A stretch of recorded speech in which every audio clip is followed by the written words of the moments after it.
இன்னைக்கு நிறைய பேருக்கு பிடிச்ச ஸ்நாக் ரெசிபி பண்ண போகிறேன். நம்ம நிறைய பேர் கடையிலேருந்து குர்குரே வாங்கி சாப்பிட்ருப்போம். அது வீட்லேயே ரொம்ப சிம்பிளாக ஈஸியாகவே செய்யலாம். இந்த டேஸ்டியான குர்குரே வீட்லேயே எப்படி ஈஸியாக செய்கிறதுன்னு இந்த வீடியோவில் பார்க்கலாம்.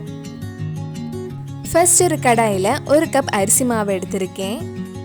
இது கூட 1/4 கப் கடலை மாவு, 2 டேபிள் ஸ்பூன் கோதுமை மாவு, 1/4 டீஸ்பூன் பேக்கிங் சோடா, தேவையான அளவு உப்பு ஆட் பண்ணலாம். இதெல்லாம் சேர்த்து ஒரு வாட்டி மிக்ஸ் பண்ணிக்கோங்க. இந்த அரிசி மாவு எப்படி வறுத்து பொடிச்சு ரொம்ப நாள் வரைக்கும் கெட்டு போகாமல் ஸ்டோர் பண்ணி வைக்கிறதுன்னு இதுக்கு முன்னாடி வீடியோ போட்டிருந்தேன்.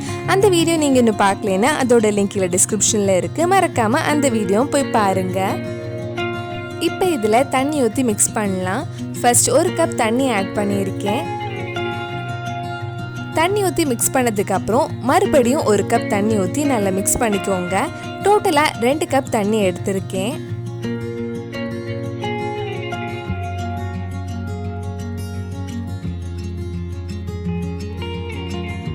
இந்த மாதிரி எந்த கட்டியும் இல்லாமல் நல்லா ஸ்மூத்தாக மிக்ஸ் பண்ணி எடுத்துக்கோங்க.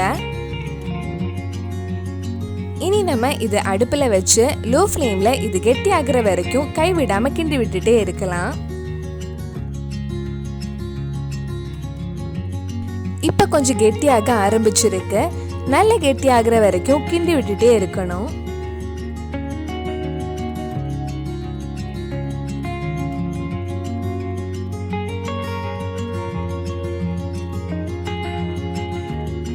இந்த மாதிரி கொஞ்சம் கெட்டியானதும் இதில் 1 டேபிள் ஸ்பூன் பட்டர் ஆட் பண்ணலாம். பட்டர் ஆட் பண்ணதுக்கு அப்புறம் இன்னும் நல்லா கெட்டி ஆகிற வரைக்கும் மறுபடியும் கைவிடாம கிண்டி விட்டுட்டே இருக்கலாம். இப்போ மாவு நல்லா கெட்டி ஆயிடுச்சு. இப்போ இதை ஆஃப் பண்ணிட்டு நல்லா ஆற வச்சிருங்க. மாவு நல்லா ஆறினதுக்கு அப்புறம் இது இன்னொரு பவுலுக்கு மாத்திருக்கேன். இப்போ இதில் 1 டேபிள் ஸ்பூன் கார்ன்ஃப்ளவர் ஆட் பண்ணி மாவு நல்லா சாஃப்ட் ஆகுற வரைக்கும் பிசையலாம்.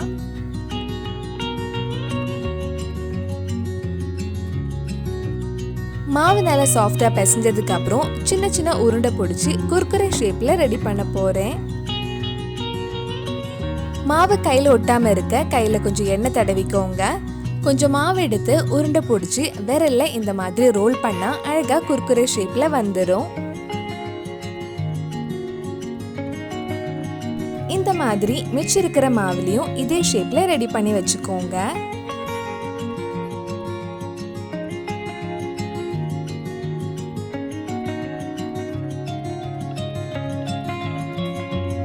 நம்ம சேனல்ல இதுக்கு முன்னாடி நிறைய ஸ்நாக் ரெசிபிஸ் எல்லாம் பண்ணியிருக்கேன்.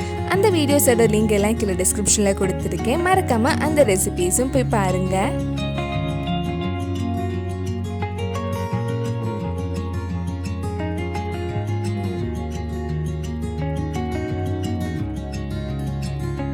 எல்லாமே இந்த மாதிரி அழகா ரெடி பண்ணியாச்சு. அடுத்தது நம்ம இனி இது ஃப்ரை பண்ணி எடுக்கலாம். ஃப்ரை பண்ணுறதுக்கு ஒரு கடாயில் எண்ணெய் சூடு பண்ண வச்சுருக்கேன். எண்ணெய் சூடானதும் நம்ம ஃப்ரை பண்ணலாம். எண்ணெய் சூடானதும் கொஞ்சம் கொஞ்சமாக ஃப்ரை பண்ணி எடுக்கலாம். இது முக்கியமாக ஃப்ரை பண்ணுறதுல தான் இருக்குது. லோ ஃப்ளேமில் ரொம்ப டைம் எடுத்து இது ஃப்ரை பண்ணணும். கிட்டத்தட்ட 15 நிமிஷம் ஆகும் நல்லா கிறிஸ்பியாக ப்ரௌன் கலர் ஆகிறதுக்கு. ஹை ஃப்ளேமில் வச்சா உள்ளே சரியாக வேகாது, கிறிஸ்பியாகவும் இருக்காது. அதனால நீங்கள் லோ ஃப்ளேமில் கொஞ்சம் டைம் எடுத்து மெதுவாக ஃப்ரை பண்ணி எடுத்துக்கோங்க.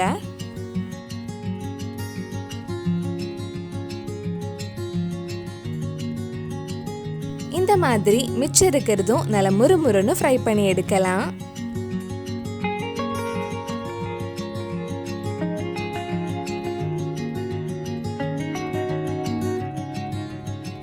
எல்லாம் ஃப்ரை பண்ணதுக்கு அப்புறம் இதுக்கு தேவையான மசாலா ரெடி பண்ணலாம்.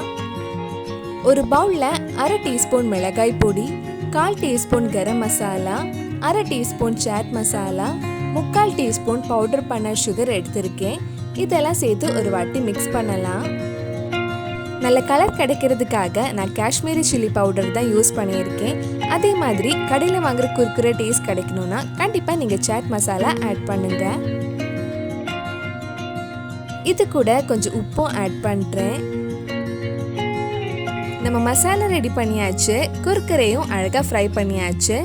அடுத்தது நம்ம இது 2 சேர்த்து மிக்ஸ் பண்ண வேண்டியது தான்.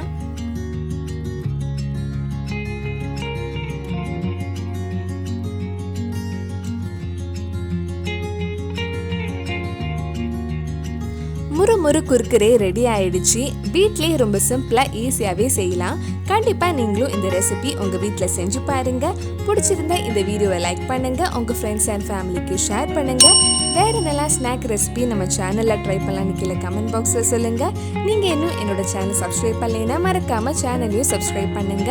கூடவே அந்த பெல் ஐக்கனையும் பிரஸ் பண்ணா நான் புது வீடியோ போட்ட உடனே உங்க போனுக்கு நோட்டிஃபிகேஷன் வந்துடும்.